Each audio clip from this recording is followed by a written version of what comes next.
Welcome to Amazon Acumen. अस्सलाम वालेकुम। उम्मीद है आप सब खैरियत से होंगे। आज की वीडियो कंपेटिटर सिलेक्शन से रिलेटेड है। इस वीडियो में मैं आपसे कंपेटिटर सिलेक्शन की इम्पोर्टेंस डिस्कस करूंगा और ऐसे क्राइटेरिया को हम देखेंगे जो कि बहुत ज़रूरी है एक कंपेटिटर को सिलेक्ट करने के लिए। ये एक बहुत क्रूशल स्टेज होती है, क्योंकि जब आप कोई भी कंपेटिटर सिलेक्ट कर रहे होते हैं तो आप अपना प्रोडक्ट डिज़ाइन, उसका वेट, डायमेंशंस और तमाम स्पेक्स को फाइनलाइज कर रहे होते हैं। इसके अलावा आप एक कंपेटिटर को टारगेट कर रहे होते हैं ताकि आप ज़्यादा से ज़्यादा सेल्स को जनरेट कर सकें।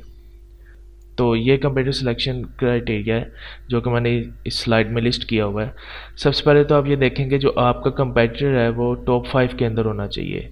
टॉप 5 के अंदर आपका कंपेटिटर इसलिए होना चाहिए क्योंकि हमने उस कंपेटिटर को टारगेट करना है जो ज़्यादा सेल्स को जनरेट कर रहा है। ये इसलिए क्योंकि हम भी अमेज़ोन पे सेलिंग करने हैं और हम भी फ्यूचर में चाहते हैं कि हमारी भी सेल्स जो है वो एस्केलेट हो, हमारी भी सेल्स इंक्रीज़ हो, हम भी ज़्यादा कमाएं, रेवेन्यू कमाएं। इसलिए हमने वो कंपेटिटर चूज़ करना है जो टॉप 5 में आ रहा हो।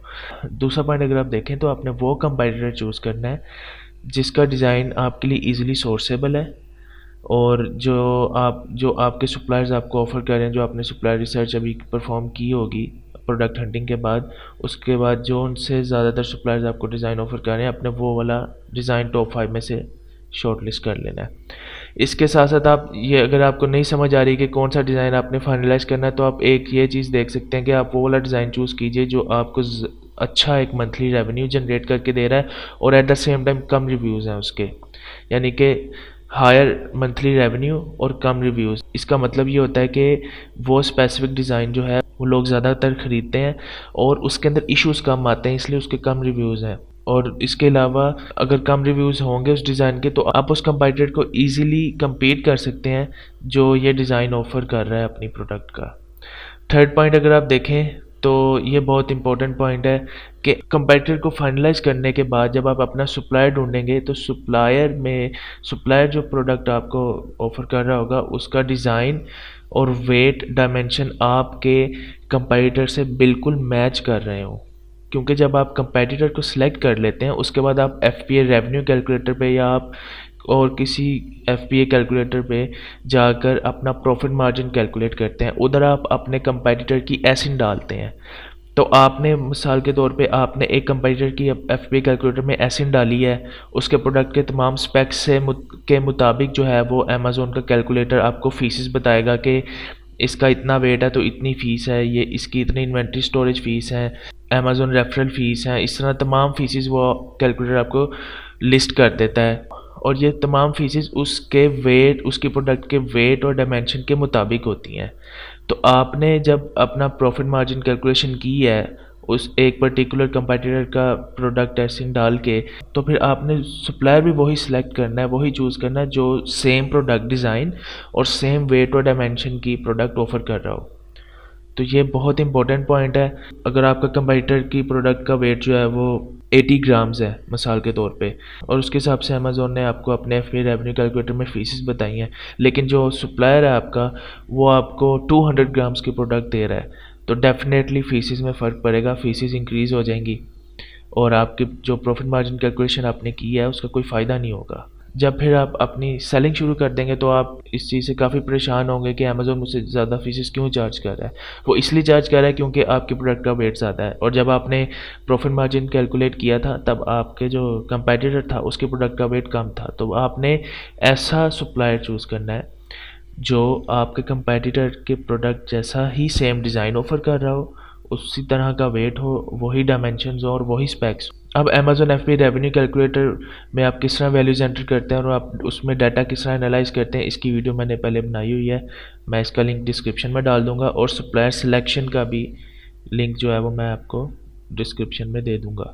फोर्थ पॉइंट की तरफ चलते हैं। ये एक ऑप्शनल पॉइंट है, अगर हो जाए तो बेहतर है, अगर ना भी हो तो कोई फ़र्क नहीं इतना पड़ता। फोर्थ ऑप्शन में वो जो आपने कंपेटिटर शॉर्टलिस्ट किया जो इन 3 क्राइटेरिया को फॉलो कर रहा है उसके पास अमेज़न चॉइस का बैज हो तो ज़्यादा बेहतर है। टॉप 5 में कोई ना कोई आपको अमेज़न चॉइस मिल ही जाता है, लेकिन अगर मिसाल के तौर पे एक ऐसी प्रोडक्ट अमेज़न चॉइस है जो इन तीनों में से किसी एक या 2 क्राइटेरियाज को फुलफ़िल नहीं कर रही तो आप उसको छोड़ दें। आपका मेन फोकस इन 3 पे होना चाहिए और ये फोर्थ हो जाए तो बहुत ज़्यादा बेहतर है। तो आइए इसको रिव्यू करते हैं। ये देख लीजिए, मैंने एक टूल रन किया। मैंने अमेज़ोन पे स्पैचुला कीवर्ड जो है वो सर्च किया था, उसके ऊपर ये मैंने हीलियम 10 का टूल रन किया। ये उसने मुझे रिजल्ट्स दे दिए हैं। मैंने इन रिजल्ट्स को रेवेन्यू हाई टू लो में सॉर्ट कर लिया है। लेकिन अगर आप सॉर्ट ना भी करें, अगर आपका कोई और क्राइटेरिया है प्रोडक्ट हंटिंग का या कोई भी प्रोडक्ट रिसर्च का कोई और क्राइटेरिया है, अपने उसके मुताबिक भी आप अपने टॉप 5 को ही देखेंगे। और अगर आप कोई टूल नहीं यूज़ करना चाह रहे, आप मैनुअली अमेज़ोन पे जाके सर्च करना चाह रहे हैं, तो आप अमेज़ोन पे जाके उसके सर्च बार में स्पैचुला लिख के एंटर कीजिए मैनुअली। तो स्पैचुला एंटर करने के बाद अमेज़ोन जो आपको रिजल्ट्स दिखाएगा अपने पेज पे, उनमें से जो टॉप 5 होंगे वो आप उनको कंसीडर कीजिए। एक चीज़ का आपने ख्याल रखना, अमेज़ोन के पेज के ऊपर जब वो आपको रिजल्ट्स देगा तो शुरू में आपको स्पॉन्सर्ड प्रोडक्ट्स आ रही होती हैं। आपने उन स्पॉन्सर्ड प्रोडक्ट्स को कंसीडर नहीं करना, आपने स्पॉन्सर्ड प्रोडक्ट्स के नीचे वाली रो को कंसीडर करना है। मैं आपको दिखा भी देता हूँ। ये देखिए, मैंने वर्ड लिखा है स्पैचुला और उसके अगेंस्ट अमेज़ोन ने मुझे रिजल्ट शो किया है। अब आपने यहाँ से टॉप 5 प्रोडक्ट्स उठा लेनी है। अपनी टॉप 5 प्रोडक्ट्स उठाने के बाद आपने उन्हीं टॉप 5 को कंसीडर करना है। अब यहाँ पर मोस्ट ऑफ द टाइम ये होता है कि लोगों ने पीपीसी कैंपेन्स रन की होती हैं। यहाँ पे अमेज़ोन अभी पीपीसी कैंपेन्स नहीं दिखा रहा स्पैचुला की। अगर पीपीसी कैंपेन्स हुई होंगी तो आपने वो हमेशा फर्स्ट रो में आपको जो है वो शो होती हैं एडवर्टाइज प्रोडक्ट्स। आपने उस फर्स्ट रो को छोड़ के सेकेंड रो पे आना है, तो आपको इस तरह की दिखेंगी। जो प्रोडक्ट्स कैंपेन पे लगी होती हैं उनके यहाँ पर स्पॉन्सर्ड लिखा होता है छोटा सा। अगर वो स्पॉन्सर्ड लिखा होगा तो आपने उस प्रोडक्ट को कंसिडर नहीं करना। उसके नीचे आएंगे तो आप नीचे वाली फर्स्ट 5 जो हैं प्रोडक्ट्स नीचे वाली रो में जो ऑर्गेनिक रिजल्ट से शो हो रही हैं, उन टॉप 5 को आपने कंसिडर करना है। उनमें से फिर आप अपना जो है वो एक कंपेटिटर को चूज़ कर लेंगे। वापस चलते हैं टूल की तरफ। अब ये देखें, टॉप 5 ये स्पैचुलाज आ रहे हैं। सबसे पहला हमारा क्राइटेरिया था। उसके बाद जो है वो आपने वो डिज़ाइन चूज़ करना है जिसमें हाई रेवेन्यू हो और लो रिव्यूज़ हों उसके। अब यहाँ पर देखें, जो पहली प्रोडक्ट है इसका रेवेन्यू तो बहुत अच्छा है, लेकिन इसके रिव्यूज़ भी ज़्यादा है, 19,000 है। उसके नीचे वाली जो प्रोडक्ट है उसका भी रेवेन्यू अच्छा है और उसके रिव्यूज़ थोड़े कम है as compared to the first one. जो थर्ड वाली है उसका भी रेवेन्यू बहुत अच्छा है और उसके रिव्यूज़ फिर ज़्यादा है। जो फोर्थ वन है इसका रेवेन्यू भी अच्छा है। आपने हमेशा यही कोशिश करनी है कि जो आप कंपेटिटर चूज़ करने लगे हैं उसका रेवेन्यू कम से कम $30,000 से ऊपर होना चाहिए, क्योंकि आपने भी कल को सेल्स जनरेट करनी है। तो जितना अच्छा रेवेन्यू आपके कंपेटिटर का होगा, आप भी जब उसको टारगेट करेंगे तो आपकी भी सेल्स इंक्रीज़ होंगी डेफिनेटली।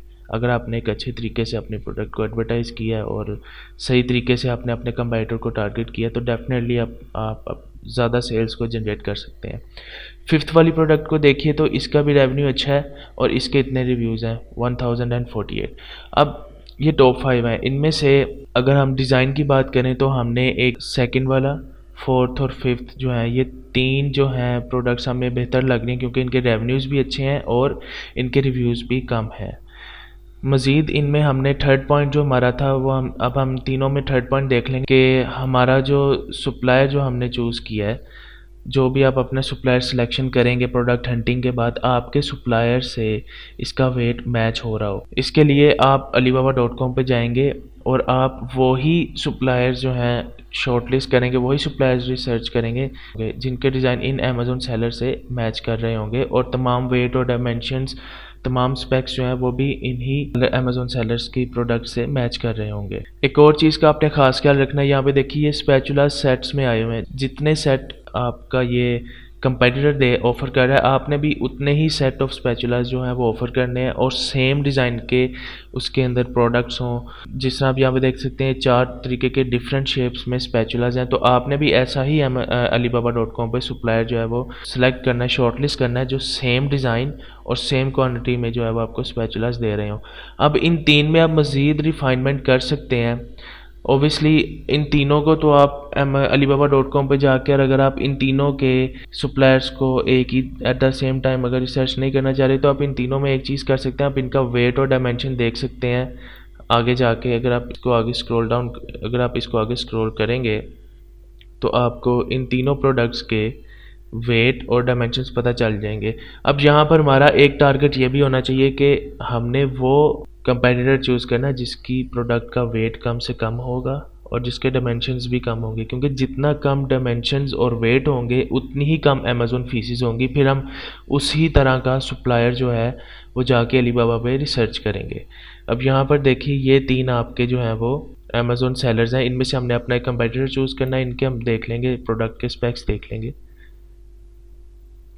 तो देखिए जो सेकंड वाला है उसके डायमेंशंस ये हैं, जो फोर्थ और फिफ्थ हैं उनके डायमेंशंस ये आ रहे हैं। इन डायमेंशंस की अगर बात की जाए तो इस वक्त साइज़ में जो छोटा लग रहा है वो सेकंड वाला है, और वेट सबसे जिसका कम वेट है वो फिफ्थ वाला है।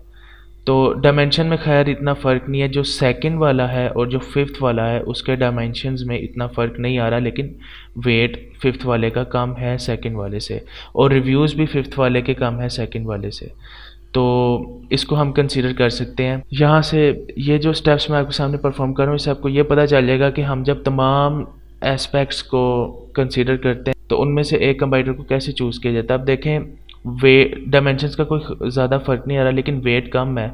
वेट में भी खैर इतना फ़र्क नहीं है, तो हम सेकंड और फिफ्थ वाले में से जो चीज़ हमें एक पर्टिकुलर डिसीजन लेने पे फोर्स कर रही है वो रिव्यूज़ हैं। सेकंड और फिफ्थ वाला जो है उसके डायमेंशन, वेट और स्पेक्स कम है, जो कि बहुत अच्छी बात है, हमें कम फीसेस देनी पड़ेंगी। रेवेन्यू भी दोनों का अच्छा है, सारी चीज़ें हैं, लेकिन आप देखिए रिव्यूज़ सेकंड वाले के ज़्यादा हैं।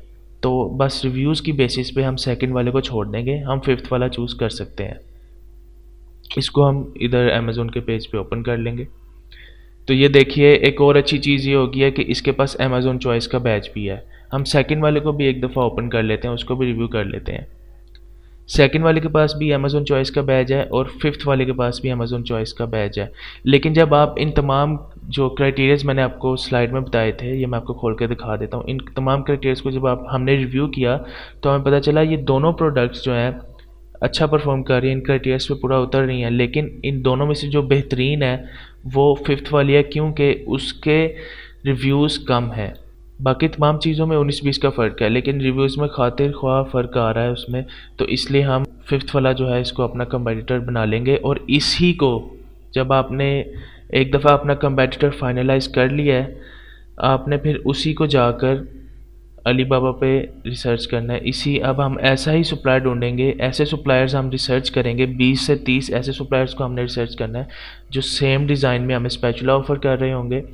उनको फिर हम एक एक्सेल फाइल में सेव कर लेंगे, उन सप्लायर का तमाम डाटा हम एक एक्सेल फाइल में सेव कर लेंगे, और उसके बाद उन 20 या 30 में से हम 5 से 3 जो है वो सप्लायर शॉर्टलिस्ट करेंगे, उनके साथ नेगोशिएट करेंगे और एक को फाइनलाइज करेंगे, एक सप्लायर को जो हमें अच्छी क्वालिटी और कम प्राइस में ये प्रोडक्ट ऑफ़र कर रहा होगा। तो ये थी आज की वीडियो। आई होप आपको इस वीडियो से बहुत कुछ सीखने को मिला होगा। अगर आपका इस वीडियो से रिलेटेड कोई भी क्वेश्चन है आप मेरे से कमेंट सेक्शन में पूछ सकते हैं। Thank you.